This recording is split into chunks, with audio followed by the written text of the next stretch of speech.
we help as part of that training to make that customer feel like that boom, that question comes in.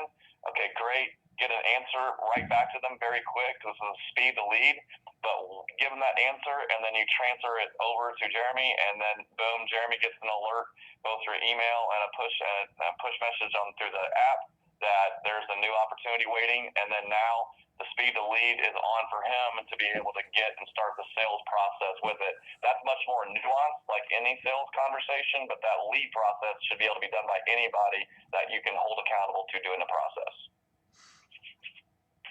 I would be interested to hear ways I could incentivize a lead team.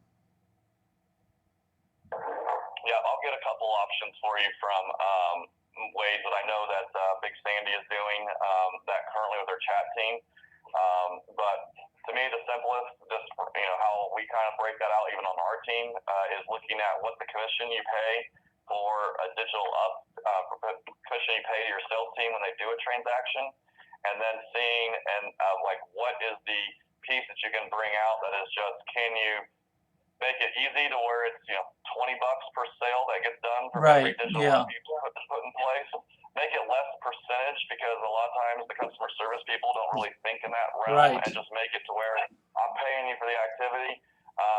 I wouldn't necessarily make it to where I'm rewarding you for when you get a conversation started. I would rather make it be when there's revenue being done, and help train them on the more you get turned into a conversation, the more revenue you're going to generate. But really, the process is what should lead into the conversation getting started versus any kind of unique talent.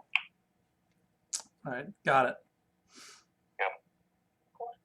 All right, so once we have the roles kind of figured out and who's going to sit in what seat, we want to figure out how we want to structure it across the organization. So I have several options. I brought two of them for you to kind of think about. First is decentralized split, and the other one is centralized split.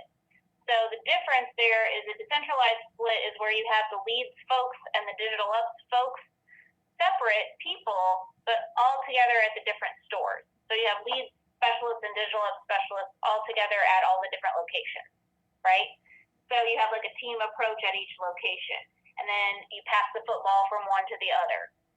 A centralized is more maybe to your point with a customer care team, right? You've got this leads process done by a centralized hub of individuals who then pass out the digital leads as they come in, either naturally or just through conversation, to the digital ops at the specified location. Okay. Got it. Okay. So once we figure that out, and it'll be part of this homework again that we hand out usually is this vision and goals worksheet. Cadence there, you can see the outreach plan, like when should I touch base? What are some different ideas on what I can say? Right, we'll have some templates and whatnot we can build into the CRM for them. But this is just a good reference and a handy go-to guide. Yeah, that's great. The is there as well. Similar, but it has more targeted questions and approaches for people that have asked a question versus ones that we're trying to get to ask a question. I'll turn that on and also start getting more questions asked. By putting on a text us by asking a question experience on the website, you're going to get twice as many conversations as what you have going right now, which is what we're trying to be incentivizing the lead specialists to get anyway.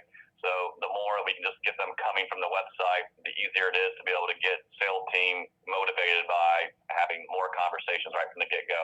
So we do text messaging.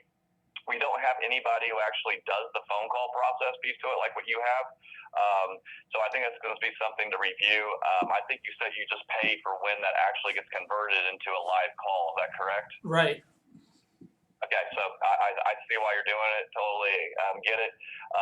That will just be something that as this gets put into place, Kelly talked to the owner of the Speak to Leads and has a pretty good feel for your process. One of the things that she found out was that when that call gets started, we just tell, right now they just tell the name of the person that they're calling to. They actually receive all the data to where he said we'd be able to quickly be able to say, here, you're getting ready to speak to John.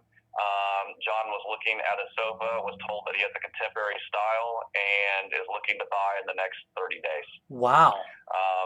Yeah, so I think we could make that be a lot better for you. We'll just have to figure that